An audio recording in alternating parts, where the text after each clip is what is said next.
Good morning. पिछली class में हमने कॉम्यूटेशन के बारे में डिस्कस किया था। तो वहाँ पर हमने देखा था कि एक कॉम्यूटेटर सेगमेंट जब ब्रश से गुजरता है तो उस टाइमिंग के दौरान कॉइल में यदि धारा की दिशा विपरीत हो जाती है तो उसे हम सक्सेसफुल कॉम्यूटेशन कहते हैं। और यदि उस टाइमिंग के दौरान यदि कॉइल में धारा की दिशा विपरीत नहीं हो पाती है तो उसे नॉन लीनियर यानी अरेखीय या असफल कॉम्यूटेशन भी कहते हैं।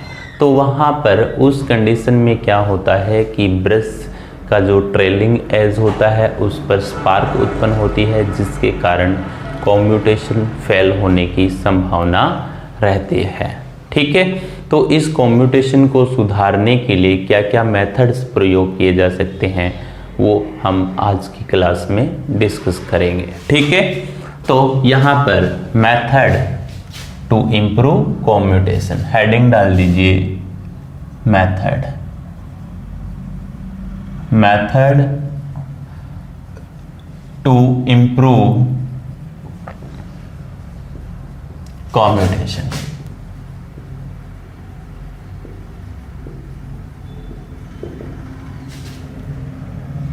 कॉम्यूटेशन को सुधारने की या इम्प्रूव करने की विधियां। तो सबसे पहली विधि है आपकी रेजिस्टेंस कॉम्यूटेशन। कौन सी है? Resistance commutation. ठीक है, तो रेजिस्टेंस कॉम्यूटेशन में क्या होता है कि जैसे मान लीजिए आपके पास ब्रश है, एक तो आपके पास है कॉपर ब्रश, ठीक है, और दूसरा है आपके पास कार्बन ब्रश। ठीक है, एक तो किसका है? कॉपर ब्रश है, दूसरा क्या है? Carbon brush.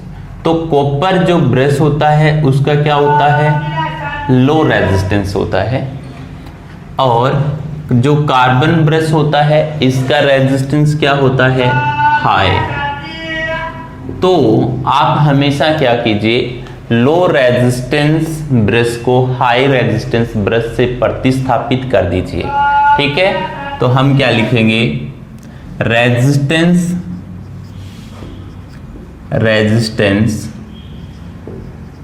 कॉम्यूटेशन विधि में लो रेजिस्टेंस ब्रश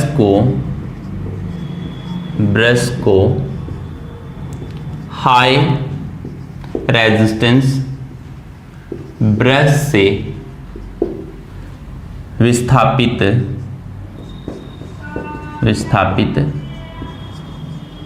या विस्थापित किया जाता है,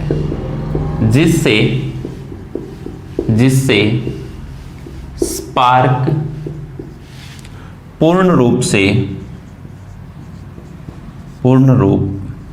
से न हटकर स्पार्क का लेवल कम हो जाता है। लेवल क्या हो जाता है? कम हो जाता है। तो यहां पर आपको ध्यान में रखना है कि रेजिस्टेंस कॉम्यूटेशन विधि है, उसमें आप कॉपर ब्रश के स्थान पर कार्बन ब्रश प्रयोग कीजिए। तो कार्बन क्या करता है कि टोटल स्पार्क को इलिमिनेट या हटा नहीं सकता, लेकिन स्पार्क के लेवल को क्या कर देता है? कम कर देता है। अब देखिए क्या क्या एडवांटेज यानी लाभ होते हैं कार्बन ब्रश प्रयोग करने के। ठीक है, तो क्या लिखेंगे? कार्बन ब्रश के लाभ। कार्बन ब्रश के लाभ। ठीक है, तो पहला लाभ ये होता है कि कार्बन होता है वो क्या है? सॉफ्ट मटेरियल रहता है, जो क्या करता है? स्वयं तेलीय पदार्थ प्रदान कराने में क्या रहता है? सहायक होता है, यानी सेल्फ लुब्रिकेशन प्रॉपर्टी होती है उसकी। ठीक है, तो क्या लिखेंगे? फर्स्ट, कार्बन सॉफ्ट पदार्थ है जो स्नेहक का या लुब्रिकेंट, स्नेहक का कार्य करता है। ठीक है, सेकंड ध्यान में रखना है कि जो कार्बन है वो हमेशा घिसता कम है। क्या है? घिसता कम है। ठीक है, तो कार्बन कम घिसता है, ये भी इसका क्या है? एक लाभ है। और तीसरा सबसे इंपॉर्टेंट लाभ ये होता है कि कार्बन होगा वो घिसता भी क्या है? कम है। तो हम क्या लिखेंगे? क्या है? सेकंड क्या था? कार्बन घिसता कम है। लेकिन थर्ड जो पॉइंट है सबसे इंपॉर्टेंट क्या है कि कार्बन ब्रश स्पार्क के साथ कम डैमेज होता है। ठीक है, तो थर्ड पॉइंट क्या लिखेंगे? कार्बन ब्रश कम डैमेज होता है, खराब कम होता है। किसके साथ? स्पार्क के साथ। लेकिन इसकी सबसे बड़ी हानि क्या होती है कार्बन ब्रश की कि इसमें करंट का घनत्व कम रहता है और वोल्टेज ड्रॉप क्या रहता है? अधिक रहता है। तो मैंने आपको जब टाइप्स ऑफ ब्रश बताया था उस समय देखा था कि कॉपर होता है उसमें 0.25 से 0.3 वोल्ट क्या रहता है? वोल्टेज ड्रॉप रहता है, जबकि कार्बन में लगभग 2 वोल्ट तक क्या रहता है? वोल्टेज ड्रॉप रहता है। तो यहां पर इसकी हानि क्या है? फर्स्ट, कार्बन ब्रश में धारा घनत्व कम, जबकि वोल्टेज ड्रॉप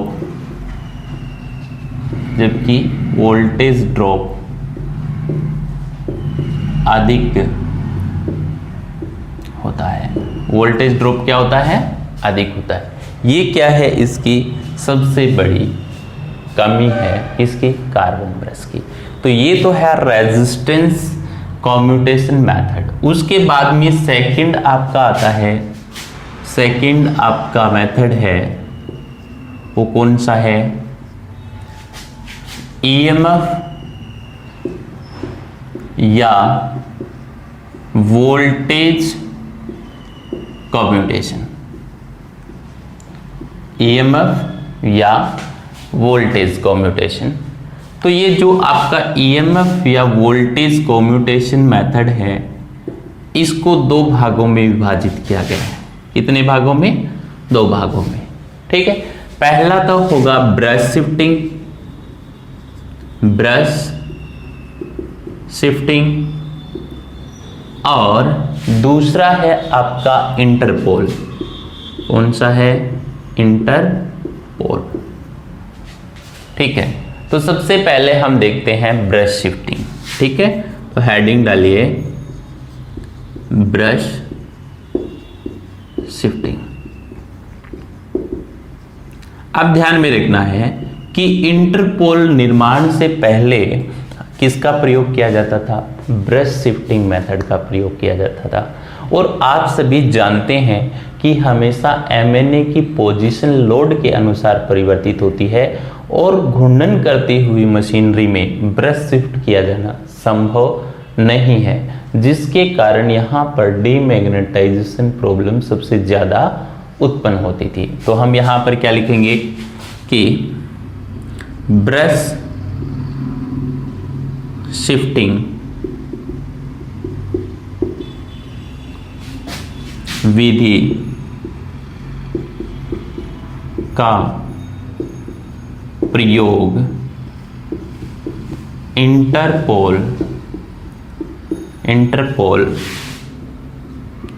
निर्माण से पहले किया जाता था, जो सर्वप्रथम निर्मित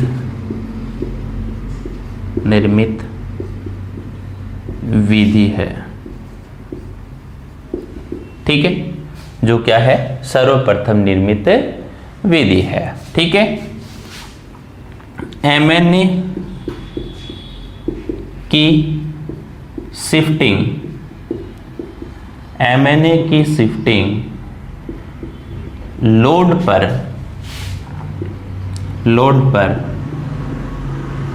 निर्भर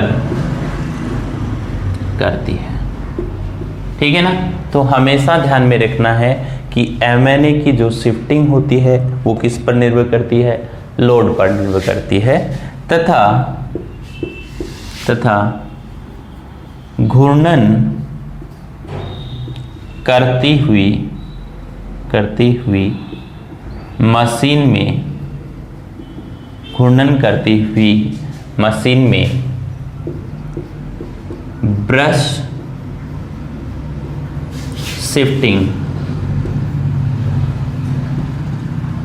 संभव नहीं है।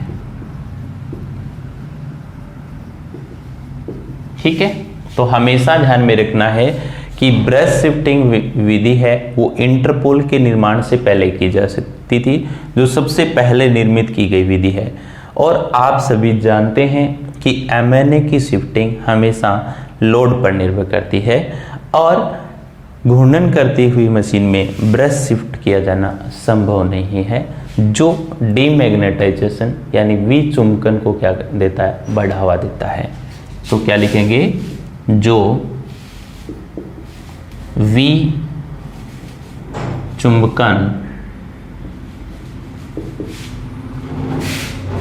को बढ़ावा देता है।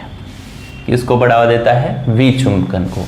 इसलिए इसका प्रयोग बहुत ही कम किया गया था। तो लास्ट जो आपका मेथड है वो कौन सा है, इंटरपोल मेथड। सबसे इंपॉर्टेंट और सबसे ज़्यादा इसमें क्वेश्चन पूछे जाते हैं। ठीक है ना, तो यहाँ पर नेक्स्ट पॉइंट डालिए, इंटरपोल।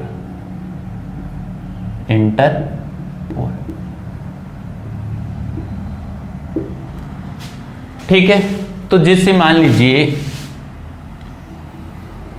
ये आपका क्या है, मशीन है। ठीक है, ये आपकी मशीन है। ठीक है, यहां पर आपके क्या लगे हुए हैं, मेन पोल लगे हुए, मुख्य पोल लगे हुए। ठीक है,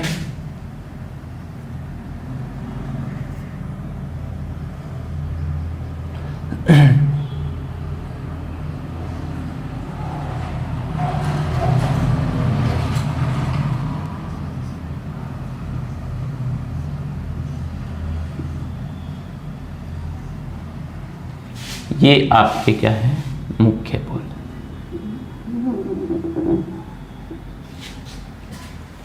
जैसे मैंने इसे नाम दे दिया नॉर्थ पोल और इसे क्या दे दिया, साउथ पोल। यहां पर आपकी क्या है, मुख्य फील्ड वाइंडिंग है। ठीक है, ठीक है, और यहां पर आपका क्या है, आर्मेचर।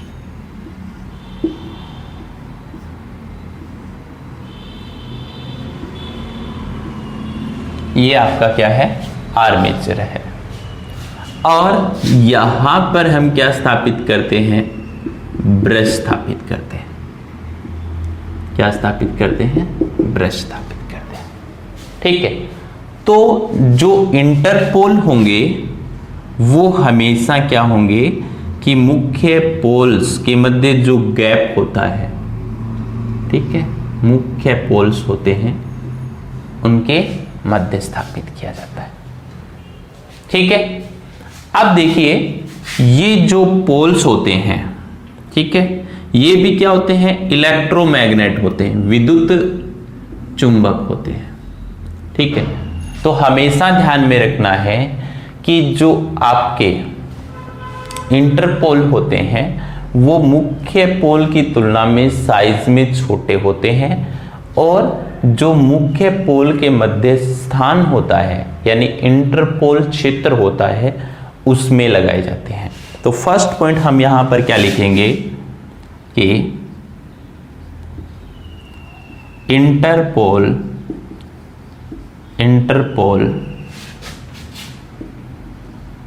मुख्य पोल की तुलना में साइज में छोटे होते हैं तथा ये मेन पोल यानी मुख्य पोल के मध्य लगाए जाते हैं। किस में लगाए जाते हैं, ये जो क्षेत्र है मुख्य पोल है इनके मध्य लगाए जाते हैं। ठीक है, और सेकंड पॉइंट आपको ध्यान में रखना है कि ये भी क्या होते हैं, विद्युत चुंबक मुख्य पोल, और ये भी क्या होते हैं, विद्युत चुंबक होते हैं। तो हम क्या लिखेंगे, इंटरपोल इलेक्ट्रोमैग्नेट होते हैं, इलेक्ट्रोमैग्नेट होते हैं। क्या होते हैं, इलेक्ट्रोमैग्नेट यानी विद्युत चुंबक ही होते। ठीक है, अब देखिए नेक्स्ट पॉइंट,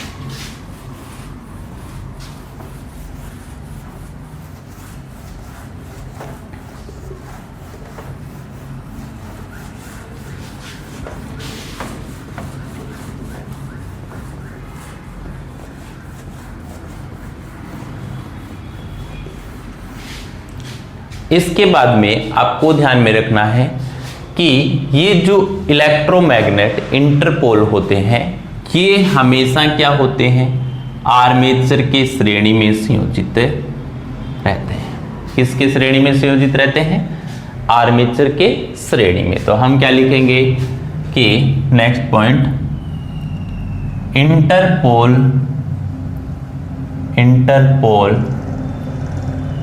वाइंडिंग आर्मेचर के सीरीज।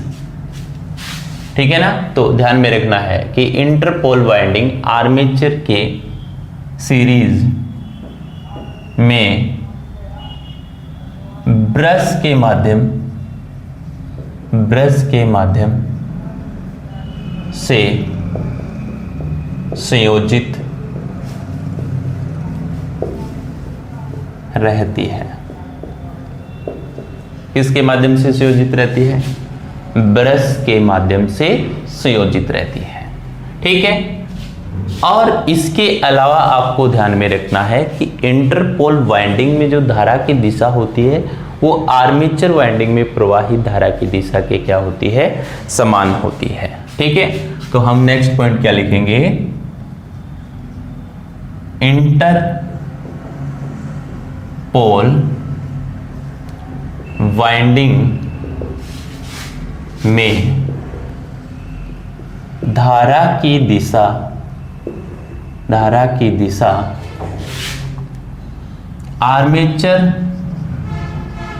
आर्मेचर वाइंडिंग में प्रवाहित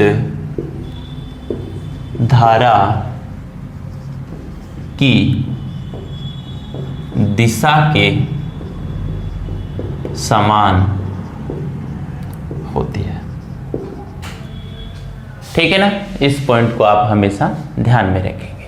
इसके अलावा देखिए कि इंटरपोल होते हैं वो साइज में छोटे होते हैं, नैरो होते हैं, टैपर होते हैं, और इनमें लोड धारा प्रवाहित होने के कारण ये कभी भी क्या नहीं होते हैं, संतृप्त नहीं होते हैं। तो हम क्या लिखेंगे, नेक्स्ट पॉइंट, इंटरपोल साइज में स्मॉल, इसके अलावा नैरो और टैपर्ड होते हैं तथा वायु अंतराल अधिक होता है, वायु अंतराल अधिक होता है। अतः ये कभी संतृप्त नहीं होते हैं। इस बात को ध्यान में रखना है कि इंटरपोल कभी भी संतृप्त नहीं होते हैं। तो इंटरपोल लगाने का फायदा क्या है कि इसके कारण हमेशा क्या होता है कि जो रिएक्टेंस वोल्टेज होती है, रिएक्टेंस वोल्टेज वो क्या हो जाती है, कम हो जाती है। क्यों कि आपको पता है कि कॉम्यूटेशन वहां पर फेल किसके कारण होता था, रिएक्टेंस वोल्टेज के कारण। इसके साथ साथ जो वायु अंतराल है उसमें फ्लक्स का वितरण भी क्या हो जाता है, एक समान हो जाता है। दूसरा फायदा क्या है इसका, ये लाभ है। ठीक है, दूसरा फायदा क्या है, वायु अंतराल में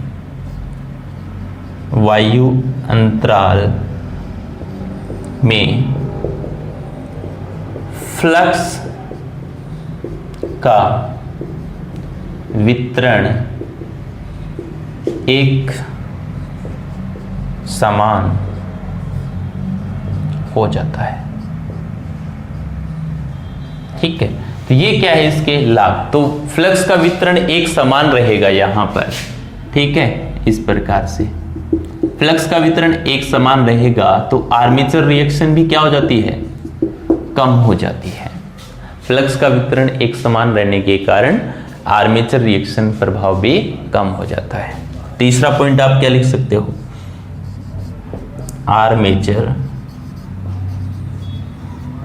रिएक्शन भी कम हो जाती है। ठीक है, अब देखिए सबसे ज्यादा जो क्वेश्चन पूछा जाता है वो क्या पूछा जाता है कि इनकी ध्रुवता क्या होगी। तो आपको पता है कि ये पोजीशन क्या है आपकी, यहां पर GNA-MN। अब बताइए जनरेटर किस दिशा में घूर्णन करता है, क्लॉकवाइज, इस दिशा में घूर्णन करता है। तो जैसे इस इंटरपोल की आपको ध्रुवता ज्ञात करनी है, तो ये जनरेटर क्लॉकवाइज घूर्णन कर रहा है, तो इससे आगे जनरेटर के घूमने की दिशा में आगे जो पोल होगा उसके समान इसकी ध्रुवता होगी। तो ये कौन सा होगा, साउथ पोल होगा। अब फिर ऐसे ही घूर्णन कर रहा है, इस इंटरपोल पे आ जाइए, तो इससे आगे कौन सा है, नॉर्थ है, तो ये कौन सा इंटरपोल होगा, नॉर्थ पोल होगा। तो हमेशा ध्यान में रखना है कि जो डीसी जनरेटर है उसमें इंटरपोल की ध्रुवता जनरेटर के घूर्णन करने की दिशा में उससे आगे स्थापित मुख्य पोल के समान होती है। जबकि डीसी मोटर की बात करेंगे हम, तब डीसी मोटर में क्या होगा कि डीसी मोटर में घूर्णन की जो दिशा होगी, ठीक है, उसमें उस इंटरपोल से पीछे जो पोल होगा, मुख्य पोल, उसके समान क्या होगी, ध्रुवता होगी। तो हम यहां पर क्या लिखेंगे कि इंटर पोल की ध्रुवता, इंटरपोल की ध्रुवता डीसी जनरेटर के घूर्णन करने की दिशा में स्थापित मुख्य फ्लक्स, दिशा में स्थापित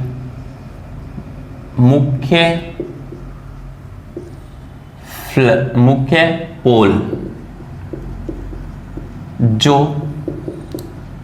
इंटरपोल से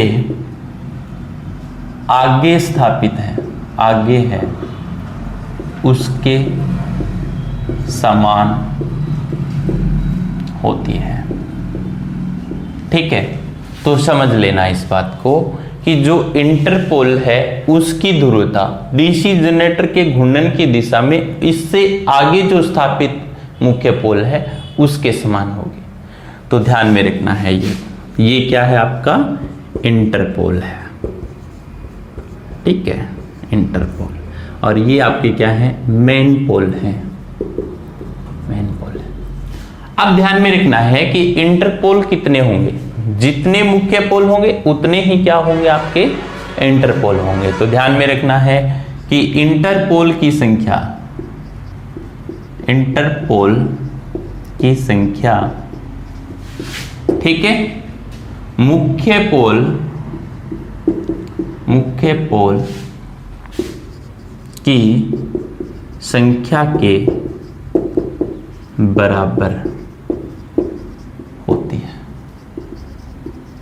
ठीक है, और एक क्वेश्चन मैंने पीछे छोड़ दिया था, वो काफी बार पूछा गया है कि जो डीसी जनरेटर है उसमें V बराबर क्या होता है, EG माइनस IA होता है ना। तो यहां पर जो EMF उत्पन्न होता है उसकी शेप पूछी जाती है। तो हमेशा इसकी शेप क्या होती है, फ्लैट टॉप होती है। क्या होती है, फ्लैट टॉप होती है। ठीक है, और यदि AC जनरेटर की पूछी जाए, AC जनरेटर की पूछी जाए तो उसमें क्या होता है, V बराबर AG माइनस IAZ। ठीक है, तो उसकी जो होती है वो क्या होती है, वेव फॉर्म होती है। तो ये दोनों पॉइंट्स भी आप ध्यान में रख लेना। पूछ लिया जाता है कि डीसी जनरेटर में उत्पन्न EMF की शेप कैसी होती है, ट्रायंगुलर होती है, त्रिकोणा या फ्लैट टॉप होती है या सैडल होती है। तो ये पॉइंट आपको ध्यान में रखना है कि डीसी जनरेटर में उत्पन्न EMF फ्लैट टॉप और AC जनरेटर में आपका नॉर्मली जो पीक होता है उसके समान होती है। ठीक है, तो ये आपका टॉपिक क्या हो चुका है, कंप्लीट हो चुका है। नेक्स्ट क्लास में हम इसकी दक्षता के बारे में डिस्कस करेंगे और उसके बाद में डीसी मोटर के बारे में स्टडी करेंगे। अब आपको डीसी जनरेटर अच्छे से समझ में आ गया होगा, तो आप डीसी मोटर बहुत ही आसानी से समझ सकते हैं। इसलिए मैंने सबसे ज़्यादा टाइमिंग किसमें दिया है, डीसी जनरेटर में। क्यों कि डीसी जनरेटर में हमने अच्छे से वाइंडिंग्स पढ़ी है, तो डीसी मोटर में आपको वाइंडिंग्स पढ़ने की आवश्यकता नहीं होगी। केवल क्या करना है, दोनों में तुलना करते हुए चलना है, और जो शेष है वो नेक्स्ट क्लास में पढ़ेंगे। Thank you.